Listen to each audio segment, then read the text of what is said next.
तो कैसे हैं आप लोग। आज हम करने वाले एक इम्पोर्टेंट टॉपिक पे डिस्कस, जो कि है एमबीए करें या ना करें। आजकल जो कॉम्पिटिटिव माहौल है उसमें बहुत लोग कहेंगे एमबीए नहीं करना चाहिए, तैयारी करनी चाहिए, या फिर एमबीए करना है तो कैट के थ्रू करना चाहिए। 2-3 साल पहले मैं भी यही सोचता था। जब 2020 में मेरा ग्रेजुएशन आया था तो मैंने भी सोचा कि तैयारी करते हैं यार, प्राइवेट कौन जाएगा, क्योंकि हमारे साथ वाले बीटेक में थे बच्चे, तो वही था, सीएस वाला का प्लेसमेंट लग रहा था, बाकी सब ऐसे ही थे। तो हमने सोचा तैयारी करते हैं यार। तो तैयारी की, 2 साल नहीं हुआ तो मेरा डिसीजन था कि मैं करूंगा एमबीए। मैंने कैट की तैयारी तो नहीं की थी, पर मैंने सोचा था मैं एमबीए करूंगा, क्योंकि मेरा फ्रेंड कर रहा था। तो हो नहीं जाता कोई करे तुम्हारे साथ में, तो तुम्हारा मन भी होता है कि यार कब तक तैयारी करेंगे यार, हो नहीं रहा, निकल नहीं रहा, प्रीलिम्स नहीं निकल रहा, मेंस नहीं निकल रहा, जनरल कैटेगरी की हो, कुछ नहीं हो रहा। तो मैंने भर दिया फॉर्म, मेरे दोस्त के कहने पे क्या, वो कर रहा था, उसका 1 साल हो चुका था, तो मैं 1 साल लेट था। तो मैंने कहा और टाइम वेस्ट नहीं करते, एमबीए करते हैं, तैयारी करते रहेंगे साथ साथ, देखी जाएगी। तो फिर कर दिया एमबीए। तो मैं आपको बताऊं, एमबीए के बहुत फायदे हैं। अभी आप जो घर में बैठ के तैयारी कर रहे हैं ना, डर लग रहा होगा नहीं निकला, क्या होगा, कैसे होगा, घर का प्रेशर, वही माहौल, क्या करते हो बेटा, तैयारी करते हो। हमने भी वही सहा है। तो वही सीन है यार। बाकी फायदे आपको गिनाऊंगा मैं एमबीए। तो जैसे मेरा एमबीए में एडमिशन हो गया था, तो लोकल कॉलेज था, टीयर 2 टीयर 3 हो गया है। तो एडमिशन लिया तो था कि यार कॉलेज में रहते रहते एग्जाम निकाल देंगे, एक ही जाएगी, रहते हैं कॉलेज तो करना नहीं, कॉलेज तो ऐसे ही ज्वाइन किया। तो पहली बात, जो मेरा ग्रेजुएशन वाला कॉलेज था, वहाँ से सब पेपर देने जाते थे।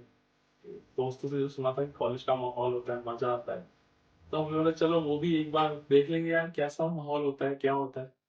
तो बहुत सारी चीजें देखने को मिली जो मैंने तैयारी के दौरान मिस की। बहुत सारी चीजें मिस हो जाती थी, जैसे माहौल मिला, नए लोग मिले, कनेक्शन बने। वो सब चीज होती है जब हम नए इन्वायरमेंट में जाते हैं। जैसे हमारे कॉलेज में था थिएटर, तो मैंने भी थिएटर ज्वाइन किया था पहले उसमें। उसके बाद छोड़ दिया था क्योंकि लेट नाइट तक मैं पढ़ता था।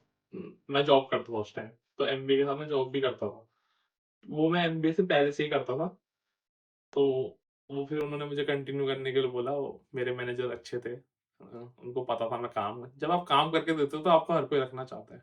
तो हम काम करके देते थे, 2-2 3-3 जगह काम भी कर देते थे, क्योंकि हमारा थोड़ा कॉलेज ठीक था, लीनियंट था इन चीज़ों में, और साथ वाले भी ठीक थे, तो लग जाती थी प्रॉक्सी, बढ़िया रहता था।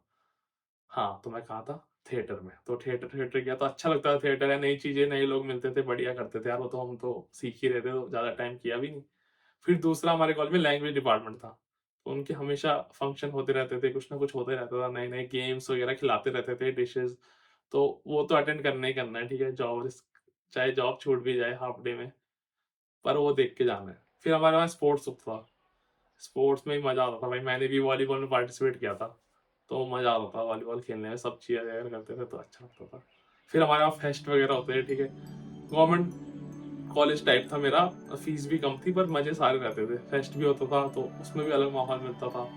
तो फिर ऐसा था कि हम थोड़े ठीक थे, बातचीत वगैरह मतलब टीचरों से भी बन जाती थी, किससे नहीं बनती थी तो नहीं बनती थी, पर ऐसा था कि बन ही जाती थी। तो टीचर निकनेम भी रखते थे, तो अभी तक रखते हो निकनेम।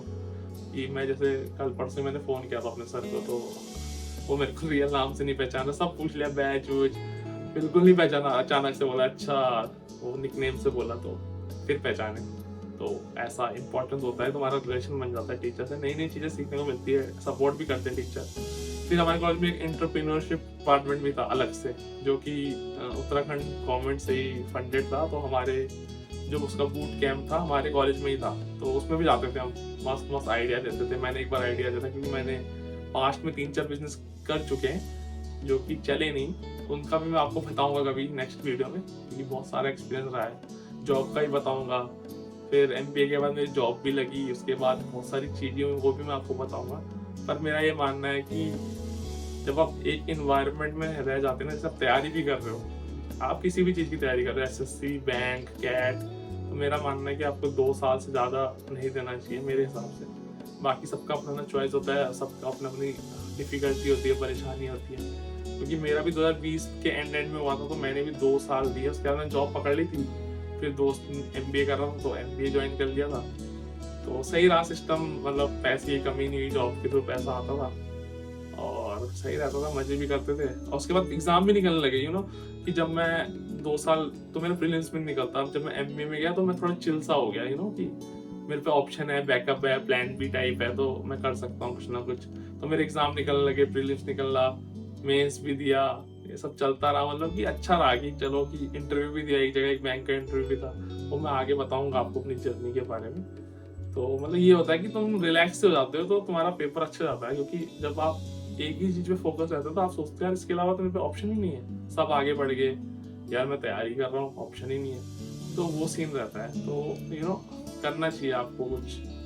मेरा ये मानना है कि चलो MBA नहीं तो MBA तो मैं चलो BCom कॉमर्स बैकग्राउंड का, तो आप कुछ भी कर सकते हैं, स्किल ले सकते हैं, कहीं जॉब कर सकते हैं। जैसे मेरा एक दोस्त बोलता था कि अगर तुझे इंटरव्यू के लिए अपना वो करना है, मैं बोलता था इंटरव्यू में बाहर जाता हूँ गवर्नमेंट जॉब में, तो बोलता था कि चले जाना कहीं भी, बिजनेस पार्क वगैरह दे, इंटरव्यू जितने दे सकता है, क्या जा रहा है बैंकर। तो ऐसा सीन रहता है, जितना एक्सपीरियंस लोगे, जितना नए लोगों से सीखोगे।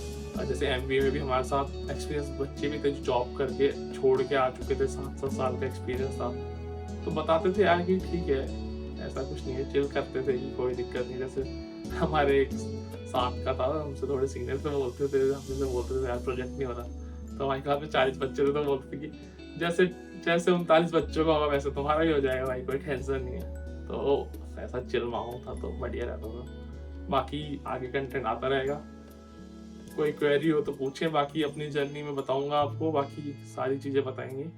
मिलते हैं अगली वीडियो में, बाय।